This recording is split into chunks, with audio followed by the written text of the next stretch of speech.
Breaking വരികയാണ്. PV. അൻവറുമായി ഇനി സംസാരിക്കേണ്ട എന്ന നിലപാടിലേക്ക് കോൺഗ്രസ് നേതൃത്വം എത്തുകയാണ്. അൻവർ ദൗത്യം ഉപേക്ഷിക്കുന്നു കോൺഗ്രസ് എന്ന വിവരങ്ങൾ കൂടി വരുന്നു. അങ്ങനെയാണെങ്കിൽ അൻവർ ഇനി ഒറ്റയ്ക്ക് മത്സരിക്കുമോ എന്നാണ് അറിയേണ്ടത്. അൻവർ മത്സരിക്കുമെന്ന വിലയിരുത്തൽ തന്നെയാണ് കോൺഗ്രസ് നേതൃത്വത്തിനുള്ളത്. അതുകൊണ്ട് തന്നെയാണ് ഇന്നിപ്പോൾ വാർത്താ സമ്മേളനത്തിന് പിന്നാലെയാണ് കോൺഗ്രസ് നേതൃത്വം ഈ നിലപാടിലേക്ക് എത്തുന്നത് എന്ന് നമുക്ക് മനസ്സിലാക്കാൻ സാധിക്കുന്നു. ഏതായാലും ഇനി ചർച്ചകൾ വേണ്ട എന്നാണ് നിർദ്ദേശം. റോഷിപാൽ, ഏതായാലും കോൺഗ്രസും പി.വി. അൻവർ മത്സരിക്കുമെന്ന വിലയിരുത്തലിന്റെ അടിസ്ഥാനത്തിൽ അല്ലെങ്കിൽ ഇന്നത്തെ വാർത്താ സമ്മേളനത്തിന് പിന്നാലെ ചർച്ചകൾ അവസാനിപ്പിക്കുകയാണ്.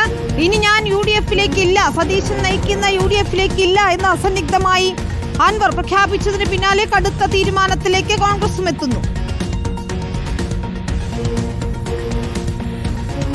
അങ്ങനെയാണ് നിലമ്പൂർ ഉപതെരഞ്ഞെടുപ്പിൽ UDF നേതൃത്വം ഏറെ തവണ അൻവറിനെ അനുനയിപ്പിക്കാനുള്ള ശ്രമം നടത്തിയിരുന്നു. പക്ഷേ അത് പൂർണ്ണമായും പരാജയപ്പെട്ടു എന്ന് ഉറപ്പിച്ചു കഴിഞ്ഞതോടെയാണ് പി.വി. അൻവർ ദൌത്യം ഉപേക്ഷിക്കാൻ UDF നേതൃത്വം തീരുമാനിച്ചത്. കോൺഗ്രസ് നേതൃത്വം ആദ്യം ആ തീരുമാനമെടുത്തു.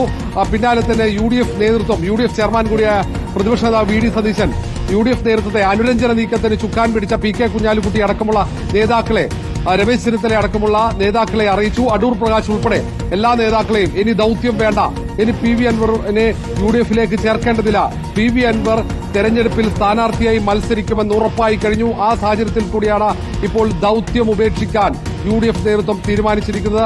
ഏതായാലും പി.വി. അൻവർ ഇല്ലാതെ തന്നെ നിലമ്പൂരിൽ മത്സരത്തിന് സന്നദ്ധമാകാൻ ഇപ്പോൾ UDF നേതൃത്വം ഇപ്പോൾ നിയോജക മണ്ഡലത്തിലെ നേതാക്കൾക്ക് നിർദ്ദേശങ്ങൾ നൽകി കഴിഞ്ഞു.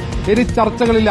കാരണം പ്രധാനപ്പെട്ട നേതാക്കൾ പറയുന്നത് പലവട്ടം ചർച്ച നടത്തി, പി.വി. അൻവറിന് പലതരത്തിലുള്ള വാക്കുകൾ നൽകി, അതൊന്നും പി.വി. അൻവർ ഏറ്റെടുക്കുന്നില്ല. പി.വി. അൻവർ ഒരു ഘട്ടത്തിൽ പി.വി. അൻവർ ഉറപ്പു പറയും, പിന്നീട് നിലപാട് മാറ്റുന്നു. പക്ഷേ പി.വി. അൻവറിന്റെ ഭാഗത്ത് ഒരു തരത്തിലും UDF ഘടകകക്ഷിയാകാത്ത സാഹചര്യത്തിലാണ് ഇങ്ങനെ ഒരു തീരുമാനം എടുക്കുന്നത്. അതായത് റോഷിപാൽ, ഇന്നിപ്പോൾ നേതാക്കളുടെ ഒക്കെ പ്രതികരണങ്ങൾ നമ്മൾ കാണുമ്പോഴും അത് തന്നെയാണ് ഏറെക്കുറെ മനസ്സിലാക്കുകയും ചെയ്തിരുന്നത്.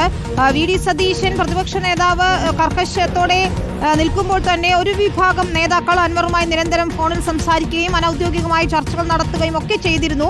അതുപോലും ഇനി വേണ്ട എന്ന തീരുമാനത്തിലേക്ക് എത്തുകയാണ്. ഇനി ഒരു നേതാവും എന്നെ വിളിക്കേണ്ട എന്ന് അൻവർ പറഞ്ഞതോടുകൂടി ആ തീരുമാനത്തിലേക്ക് കോൺഗ്രസ് എത്തുന്നു, അല്ലേ?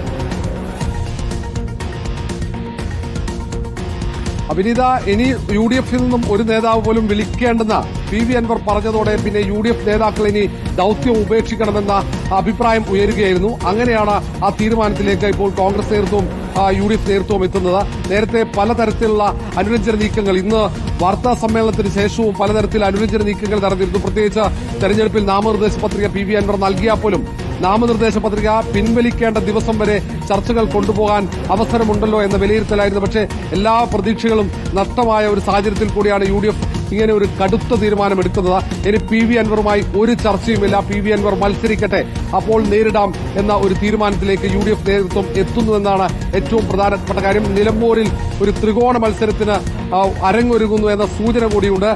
UDF പലവട്ടം പി.വി. അൻവറിനെ ചേർത്ത് നിർത്താനുള്ള ശ്രമം നടത്തിയെന്നാണ് UDF നേതൃത്വത്തിന്റെ ഭാഗത്തുള്ള വിശദീകരണം.